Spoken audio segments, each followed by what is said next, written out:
আসসালামু আলাইকুম সবাইকে। আমি তন্ময় বলছিলাম স্পোর্টস টিএসি চ্যানেল থেকে। বাংলাদেশের ক্রিকেট দল আজকে খুব খুশি। তারা এখন অ্যাটলিস্ট বলতে পারবে পাকিস্তানও তো হারে আমেরিকার কাছে। আমি কতগুলো পয়েন্ট বলবো আসলে জানি না, বাট আমার কাছে খুব মানে কি বলবো, ইটস লাইক অফ মানে গালি ইউজ করতে পারবো না, বাট পাকিস্তান আজকে লিটারালি গালি খাওয়ার মতো খেলা খেলছে। তো তারা আমেরিকার কাছে হারছে। এই ম্যাচটা সুপার ওভারে যায় না, আমেরিকার কিছুটা বোকামির জন্য সুপার ওভারে গেছে।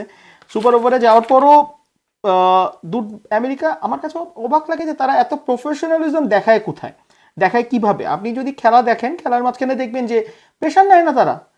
আপনার মনে আছে কিনা, যখন হচ্ছে আপনার 3 ওভারে 13 রান দরকার ছিল, সরি 3 বলে হচ্ছে 13 রান দরকার ছিল, তখন একটা সিক্স মারলো ওদের ওই জোন্স ব্যাটসম্যানটা, কিন্তু সে তখন হচ্ছে হাত উঠায় সেলিব্রেশন করছে। So it shows that he knows what to do in next 2 বলস। তো এটা ছিল মানে আমি কিছু টার্নিং পয়েন্ট না, মানে পাকিস্তানের কিছু ভুল, পুরো ব্যাটিংটাই তো ভুল ছিল পাকিস্তানের সিরিয়াস লেভেলের।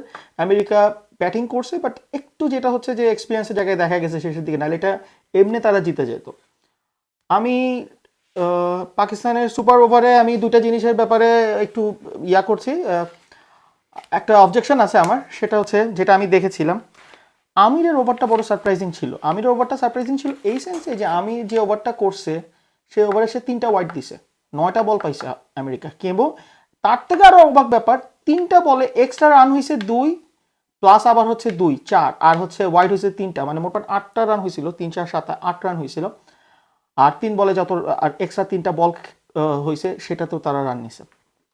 তো 9 বলের ওভার ছিল, 9 বলের ওভারে হারছে। আচ্ছা, এখন সেকেন্ড যে কথাটা আমি পয়েন্ট করব, অনেকক্ষণ মানে সুপার ওভারের সময় একটা মজার ব্যাপার ছিল যে অনেকক্ষণ ধরে তারা কেউ আসতেছিল না পাকিস্তান টিমে। তো আমার মনে হচ্ছিল যে বাংলাদেশ শ্রীলঙ্কার ওয়ার্ল্ড কাপের ম্যাচের মতো যদি টাইম আউট